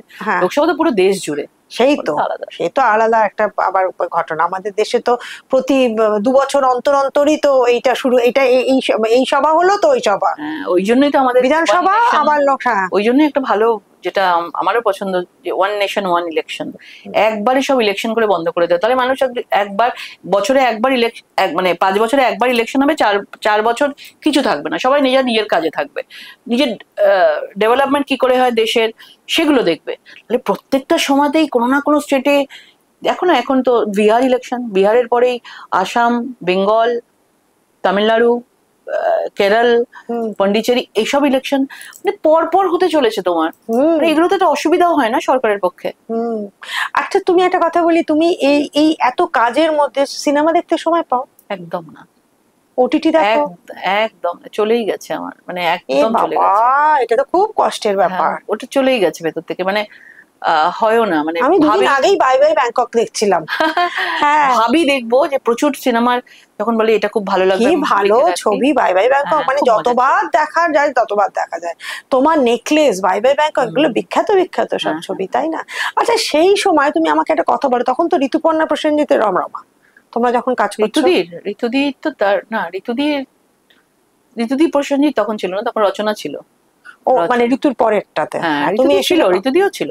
না মানে আমি বলছি জুটিটার সময় নয়, না না, তার পরেরটাতে তুমি এসছো, তাই তো? হ্যাঁ, তো মানে তুমি ঋতুর চেয়ে ছোট, অনেকটাই ছোট, অনেকটাই ছোট। তা তোমার ঋতুদির সাথে কাজ করেছি আমি, ঋতুদির সাথে স্বপন সাহার ছবি করেছি, তোমার নেকলেস করেছি। নেকলেস, বাই বাই ব্যাংকক, এগুলো তোমার খুব বিখ্যাত ছবি। আর আমি বাই বাই ব্যাংককটা দেখতে দেখতে ভাবছিলাম, তুমি আর রুদ্র সেই গেছিলে। হ্যাঁ, রুদ্র তোমার ড্রাইভার। ওটা তো মজা করতে করতে ছবি করেছি, একদম একদম, মানে জাস্ট আমাদের স্ক্রিপ্টটা দিয়ে দিত, তারপরে বলতো কিছু ভাবতে হবে না, নিজেদের মধ্যে করে নে। আমরা নিজেদের মধ্যে বলা বলি করে। আমি ছবিটা দেখতে এখন কাঞ্চন হচ্ছে তৃণমূল, অঞ্জনা তোমাদের দলে, হ্যাঁ তুমি আর রুদ্র মানে পুরো ছবিটার মধ্যে তৃণমূলের বিজেপিতে ভর্তি। হ্যাঁ, তো আরেকটা ভালো ছিল ছয় ছুটি, খুব ভালো ছিল, শিলাজিৎ ছিল। হ্যাঁ, আর অনিকেত দা নিজে হচ্ছে বামপন্থী। হ্যাঁ, শিল্পের ক্ষেত্রে সবাই বোধহয় এক। হ্যাঁ হ্যাঁ হ্যাঁ, আমার তো মনে হয় শিল্পীদেরকে একটা আলাদা, শিল্পী সত্তাটা মনে হয় একটা আলাদা কিছু থাকে, সেটাতে কেউ কিছু। আমি তো যতদিন কাজ করেছি আমি তো কখনো বুঝতেই পারিনি যে অনিকেত দা কোন পার্টির, এ কোন পার্টির, ও কোন, আমি বুঝতেই পারিনি, কেউ কিন্তু আমরা সেই সময় বুঝিনি। এখন কি অবস্থা হয়েছে আমি জানি না, তবে শুনি এখন নাকি ভীষণ পলিটিক্স ঢুকে গেছে মানে এই সিনেমা ইন্ডাস্ট্রির মধ্যে, শুনেছি আমি। হ্যাঁ, আর এটাও তো ঠিক যে এখন তো আবার রূপাদিকে তো নিয়ে এলো, দেব সেনকা বলছিল যে রূপাদিকে কবে থেকে বলছে এসো এসো এসো ছবিতে, তারপর নিয়ে এলো দেবী, মানে ইনিশিয়েটিভ নিয়ে ওকে রঘু ডাকাতে সিরিয়ালও করতে এসেছিল। হ্যাঁ, তুমিও তো বলছো যে এখন একটু হালকা করতে পারবে, কারণ জুনও, আমি কথা বলছিলাম জুনের সঙ্গেও কথা বলছিলাম, জুনও বলছিল যে একটু হালকা মানে করতে পারবো, মানে মানে মানে এখন সাংসদ হয়ে গিয়ে আবার একটুখানি ঝামেলা পড়ে, মানে আবার সময়টা দিতে পারবে না। মানে দিল্লিতে বারবার ওইখানে গিয়ে পার্লামেন্টে যেতে হলে তো আর পারবে না। কি দেব কি করে পারছে, গড নোস। না, ও তো আলাদাই। হ্যাঁ, আলাদাই। আর তোমার মানে এমনিতে ভবিষ্যৎটা তুমি কিরকম দেখতে চাও নিজেকে? এখন আমি খুব একটা কিছু ভাবি না, কারণ এই জার্নিতে আমিও মানে রাজনীতিতে যে আমি ভীষণ ভালো ভাবতাম রাজনীতি করতে, একদমই না, ডেস্টিনি নিয়ে এসছে আমাকে। এবং যখন ডেস্টিনি নিয়ে এসেছিল ডেস্টিনিতেই এভাবে এগিয়ে নিয়ে গেছে। সুতরাং আমি এর পরেরটা কি আছে জানি না। নাচ ছিল, ডান্সার ছিলাম, তারপরে অ্যাক্টর হয়েছি, তারপরে পলিটিশিয়ান। এরপরে কি হবে কি আমার জন্য আছে আমি এখন জানি না। আচ্ছা, তুমি যেটা বলতে বলতে যে 16 বছর বয়সে তোমার বিয়ে হলো এবং তুমি অভিনয় এলে, এইটা একটু মাঝখানটা গ্যাপ হয়ে গেল, দর্শকরা আমার পরে কথা থেকে সরে যায় এইসব বলে। বিয়ের 5 বছর পর অভিনয়, 5 বছর পর অভিনয়। সেইটা কি তুমি মানে তুমি নিজে থেকে প্রথমত না কেউ তোমাকে বলেছিল? না, আসতো। আমি যখন মমদের গ্রুপে নাচতাম প্রচুর লোক আসতো। হ্যাঁ, ওখান থেকে সিলেক্ট করার প্রচুর জন্য এই আসতো বলতে টলতো। তারপরে ফাইনালি ওইরকম একটা অফার পেলাম, এই করলাম। সেটা থেকে কি প্রথমে টেলিভিশন হয়েছিল তোমার? টেলিভিশন ছবি একসাথে। চিরঞ্জিত দার মানুষ অমানুষ ছবিতে কাজ করেছিলাম প্রথম। আচ্ছা, তা আর এই যে পলিটিক্সে তুমি এলে, সেটা আবার কত কিভাবে তোমার এসে আসাটা? পলিটিক্সে আসাটা তো মানে ওটা তো আমি বিজেপিতে জয়েন করলাম 2015-এ। বিজেপিতে জয়েন করলাম। সেটা নিজে থেকে মনে হলো নাকি তোমাকে কেউ অফার করেছিল? ওরা না, আমি তো মহিলা কমিশনের মেম্বার ছিলাম 2014-এ। তো তারপরে মানে এটা কার হাত ধরে বলতে বলা যায়? আমি তো রাহুল সিনহার হাত ধরে জয়েন করেছিলাম। হ্যাঁ। তো বাস ওইভাবেই জার্নি শুরু। একটা সময় তোমার লেখক আমাদের রঞ্জনদা তোমায় খুব স্নেহ করতেন। এখনো আছে আমার সাথে ভালো ঘরোয়া রিলেশন। হ্যাঁ, একদম ভীষণ ঘরোয়া। তুমি তো মানে আমি এরকমও দেখেছি রঞ্জনদার বাড়িতে তুমি। আমি সবসময় আগে তো আমার বাড়ি যেখানে ছিল উল্টো দিকে রিক্সা করে চলে যেতাম। তারপরে ওনার মা মারা গেল। মাকে তুমি দরকার মানে আমি দেখেছিলাম। হ্যাঁ, দেখেছিলে তুমি একটু হেল্প মানে মাসিমাকে হেল্প। হ্যাঁ, তারপরে রঞ্জনদার সঙ্গে একদম মানে এখনো সেদিনও রঞ্জনদার সঙ্গে কথা হলো, দেখা হলো কি? হ্যাঁ, দেখা হয়েছিল। হ্যাঁ, দেখা হলো কদিন আগে। খুব স্নেহ করে। এখনো সেটা এখনো আছে। হ্যাঁ। কেমন আছেন রঞ্জনদা? মানে আমার অনেক ভালো আছে। অলওয়েজ একই রকম। সেই বয়সটা কোনো ম্যাটার করে না। হ্যাঁ, লেখালেখি করেন মানে সত্যিই তো একটা গুণী লোক। হ্যাঁ, এত গুণী লোক। আমরাও তো রঞ্জনদার ভীষণ ভক্ত বলা যায়, লেখার ভক্ত। রঞ্জনদা হচ্ছে মানে কোনো বই, আমি যখন পার্লামেন্টে কিছু বলতাম কোনো বইয়ের কোন পৃষ্ঠাতে কোথায় লেখা আছে, কোনো বিবেকানন্দকে নিয়ে, রবীন্দ্রনাথ ঠাকুরকে নিয়ে বিশেষ করে যদি বলতাম, সঙ্গে সঙ্গে নিবেদিতাকে নিয়ে, ওরে বাবা, মানে একজন গুগলের মতন একদম। সত্যি তো রঞ্জনদা তো সত্যি গুগলের ডিকশনারি। তোমাকে ওইটাতে সাপোর্ট আমি বলতাম। হ্যাঁ, একটু হেল্প নিতে। আচ্ছা, একটা কথা বলি, যখন বাবুল সুপ্রিয় ইয়েতে ছিল না, বিজেপিতে ছিল, তখন বাবুল সুপ্রিয় কিন্তু মমতার সঙ্গে অদ্ভুত একটা সুন্দর র্যাপো নিয়ে চলতো। ওরা দুজনে সেই ঝালমুড়ি অধ্যায় তো আমাদের জানা, রাস্তায় নেমে ঝালমুড়ি খেলেন, এবং তারপরে ওরা ওই ট্রেন ইস্ট ওয়েস্ট মেট্রো নিয়ে কথা বলেছিলেন এবং তারপর সেটাকে সাকসেসফুল করার চেষ্টা করেছিলেন। তোমার সঙ্গে এখন মমতাদির সম্পর্ক, তুমি তো প্রথমে তো তৃণমূল দিয়েই তোমার আশা। 2012-এ জয়েন করেছিলাম তৃণমূলে। তারপরে তো সেরকম কিছু পলিটিক্স কিছু করিনি। তখন ওই কোনো ক্যাম্পেইনিং হলে যেতাম। পলিটিক্স সত্যি, তাও তো আমি সিনেমায় কাজ করতাম ছিলাম। তারপরে তুমি বলেছিলে যে তুমি করতে পারোনি না কিছু করি। তারপরে মেম্বার হয়েছিলাম, ওমেন কমিশনে করেছিল। তারপরে 7 মাস কাজ করে আমি একটুখানি নিজেই বিভিন্ন ভাবে 2-3টে ইনসিডেন্ট হয়েছিল। তো আমি বলেছিলাম যে এগুলো মনে হয় ঠিক হচ্ছে না, বা তারপরে তো আমি ওটা ছেড়ে দিলাম, দিয়ে বিজেপিতে এলাম এবং তখন প্রপারলি আমি কাজ করতে শুরু করলাম বিভিন্ন জায়গায়, এবং এটা পাঠাতো আমাকে বিজেপি থেকে। তো মমতাদির সঙ্গে এখন তোমার সম্পর্ক কি রকম? যোগাযোগ তো নেই, একদমই যোগাযোগ নেই, দেখাও হয় না। না, দেখা তো খুব কম, মানে সেরকম। হ্যাঁ, আর এখানে তো মানে আমরা আলাদাই সবসময় ওরকম ভাবে দেখাও হয় না, ওরকম যোগাযোগ। আচ্ছা, মানে রাজনৈতিক সৌজন্য ব্যাপারটা কোন জায়গায় দাঁড়িয়ে আছে বলো তো? থাকা তো উচিত, সেটা জানি আমি, খাতায় কলমে থাকা উচিত, কিন্তু বাংলার পলিটিক্সটা একটু আলাদা। বাংলার রাজনীতিটা কেন এত, আমাদের নিচু তলার কর্মী যারা রয়েছে তারা এত বেশি, মানে মানে তুমি যদি গ্রামের দিকে যাও, কেউ একটা ওখানে টিএমসি আছে, তো তারা এত বেশি সেখানে মার খেয়েছে বা কিছু হয়েছে, তাদের সাথে ঘর বাড়ি ভেঙে দিয়েছে বা কিছু লুট করেছে, পলিটিক্যাল ঝামেলা করেছে। তারপরে না তোমার তারা যদি কখনো ভাবে যে আমরা সৌজন্যতা দেখাবো, সে তো ঠিকও লাগে না। তো সেই জন্য আমাদের পশ্চিমবঙ্গের পলিটিক্সটা অন্য জায়গায় নেই, কিন্তু পশ্চিমবঙ্গের পলিটিক্সটা একটু আলাদা। সেখানে কর্মীদের কথা আমাদের সবসময় আগে প্রায়োরিটি দিতে হয়। এত জায়গায় এত কর্মীরা রয়েছে, তারা কিভাবে রয়েছে, এত কিছু লড়াই করে। আজকেই এসেছিল একজন বসিরহাটি হিঙ্গলগঞ্জ থেকে এসেছিল, বেচারা এত লোক দূর থেকে এসে, দুপুর 2টো থেকে এসে বসে আছে। তো তারা বলছে যে এত এত দূর থেকে এসেছি, কি হয়েছে, তাদের অসুবিধাগুলো বলছিল, এই হচ্ছিল সে হচ্ছিল। ভাবো তারা কিভাবে পার্টিটাকে ভালোবাসে, এবং তাদের সঙ্গে তৃণমূল যেভাবে ওদের অত্যাচার করে, এই করে সেই করে, সেসব কথা ভেবে তো আমরা সেভাবে দেখাতেও পারি না, না সেগুলো আমাদের কাছে আগে তাদের তাদের প্রায়োরিটি, কারণ তারাও তো ভাবতে পারে না যে আমরা এত মার খাচ্ছি, ওরা এদিকে এটা হওয়া উচিত না আমার মনে হয়। কিন্তু পার্লামেন্টে সবাই সবার সঙ্গে গল্প করে, সেটা তো সত্যি কথা, সেটা তো করতেই হবে, একসঙ্গে বসে থাকলে তো কথা বলতে স্বাভাবিক। হ্যাঁ, বলছি যে লকেট এবার শেষের দিকে চলে এসেছি, একটু তোমার মানে ভালো লাগাগুলো জানতে চাইছি। তোমার ধরো যদি 4-5টা ছবি তোমাকে ভীষণ মানে মানে প্রচন্ড অসম্ভব কথা জিজ্ঞেস করছি, তোমার ভালো লাগার 5টা ছবি, 5জন নায়িকার কথা, 5জন নায়কের কথা। ছবি জিজ্ঞেস করলে আমি তখন বলতেই পারবো না, এত দূরে চলে গেছি। সত্যি? হ্যাঁ সত্যি, একদম। টিভিটা চালাবি না? চালালে খবর, শুধু নিউজ দেখি। আমি নিজেই ভাবে নিজেকে যে কি অদ্ভুত না, আমি চারিদিকে শুধু নিউজ খুঁজে বেড়াই। আমি গ্লোবাল নিউজ, ন্যাশনাল নিউজ। সেই লকেট যে স্ট্রেট চুল এরকম হয়ে রয়েছে, বাবা আমি তো সেই ফ্যাশনেবল লকেটকেই শুধু ভাবি।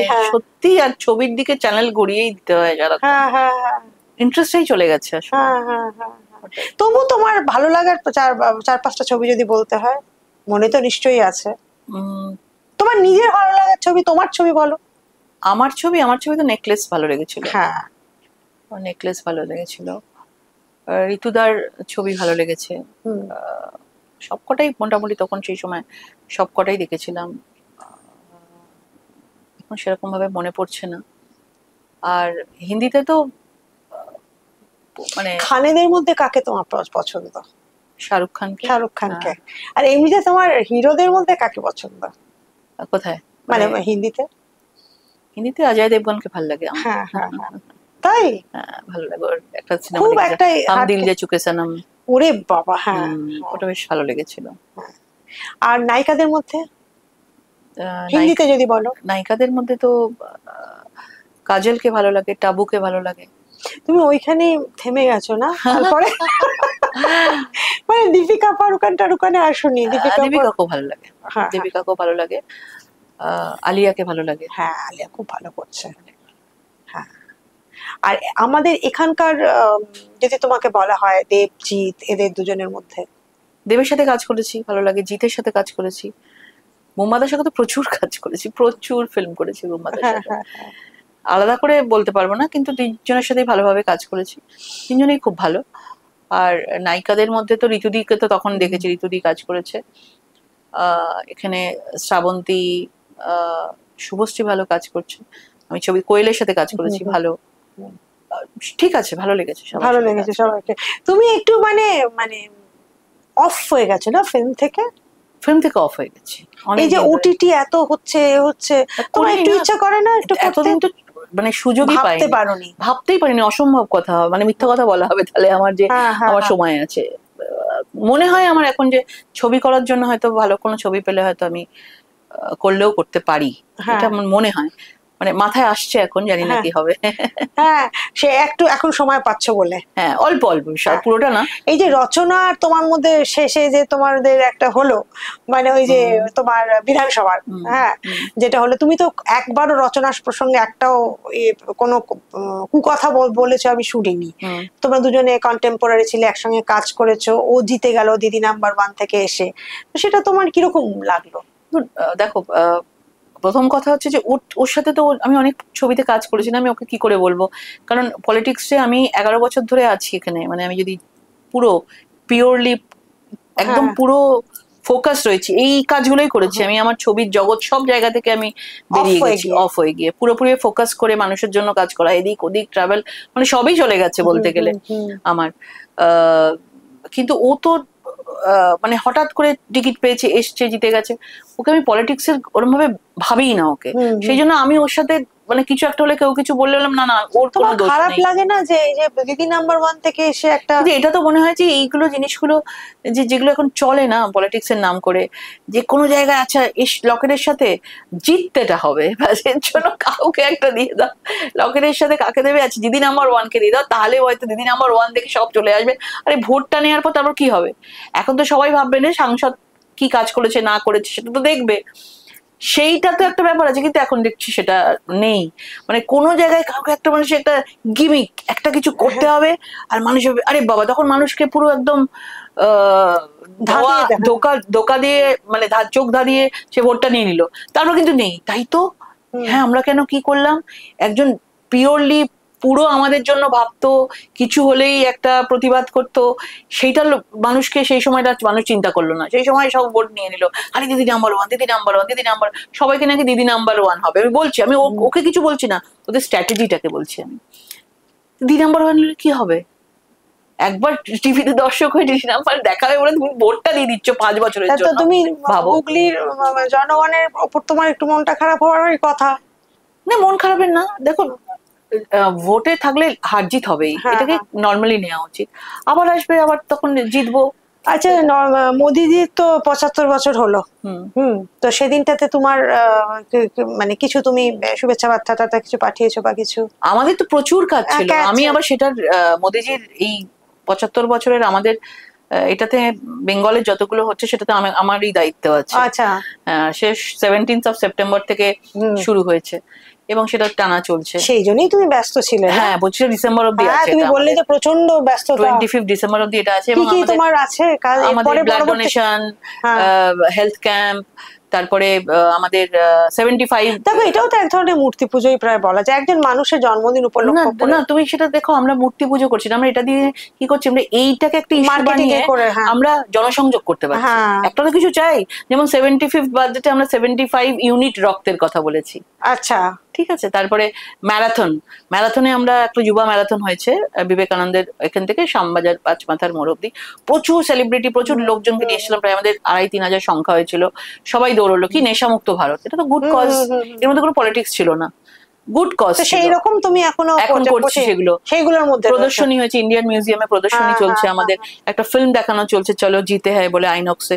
একটা দিল্লি থেকে কিছু আর্টিস্ট আসবে, মিউজিক্যাল প্লে আছে, সেটা সম্ভবত ইন্ডিয়ান মিউজিয়াম বা ভিক্টোরিয়া মেমোরিয়ালে আমরা করব। উনি কি সেটাতে কোনো একবার আসবেন এখানে? সেই সমস্ত ইলেকশনের জন্য বিজি থাকেন প্রধানমন্ত্রী, সেটা কিন্তু আমরা এটাই। আচ্ছা, আমরা শুনছিলাম 75 বছর হয়ে গেলে নাকি উনি রিটায়ার করবেন, এগুলো সব গুজব। একজন মানুষ দেশকে নিয়ে জিতেছেন। আচ্ছা, ওনার পর কে তোমার মনে হয়? তোমরা তো এই দলে আছো, যদিও তুমি খুবই একটা, দেখো এইটা একটা এত বড় পার্টি না, এই ডিসিশনটা তো সব উপরের যারা রয়েছেন তারাই নেবেন, সেটা তো একটু বলা যায় না কিছু। তো ওনার সঙ্গে তোমার, এইটা বলে শেষ করি, যে ওনার সঙ্গে তোমার মনে থাকার মতো ইন্টারাকশন কি নরেন্দ্র মোদীর সঙ্গে? আমার সাথে অনেকবার দেখা হয়েছে, আলাদা করেই দেখা হয়েছে।